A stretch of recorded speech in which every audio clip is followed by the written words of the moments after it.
राधे राधे भक्तों, जय श्री कृष्ण। तो आज हम शुरू करने वाले हैं बृहस्पति देव की पावन कथा। तो आइए सुनते हैं। एक समय की बात है, एक नगर में एक गरीब लेकिन बहुत ही धर्मपरायण ब्राह्मण और उसकी पत्नी रहते थे। वो हर गुरुवार को व्रत रखते और श्रद्धा से बृहस्पति देव की पूजा करते थे। घर में धन की कमी थी लेकिन उनके मन में अटूट विश्वास था। उसी नगर में एक धनी व्यापारी भी रहता था। उसकी पत्नी बहुत अहंकारी थी और पूजा पाठ में विश्वास नहीं करती थी।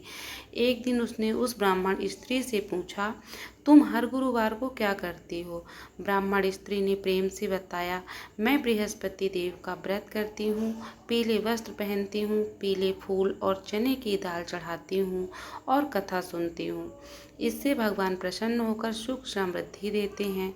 व्यापारी की पत्नी ने सोचा, चलो मैं भी यह व्रत करके देखती हूँ। लेकिन उसने व्रत को सही नियम से नहीं किया।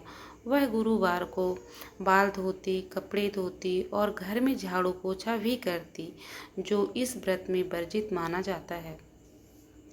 कुछ ही समय में उसके घर में धन हानि होने लगी, व्यापार बिगड़ गया और परिवार में कलेश बढ़ गया। तब वह घबराकर फिर ब्राह्मण स्त्री के पास गई और बोली, मेरे साथ ऐसा क्यों हो रहा है? ब्राह्मण स्त्री ने समझाया, तुमने व्रत सही विधि से नहीं किया। श्रद्धा और नियम का पालन जरूरी है।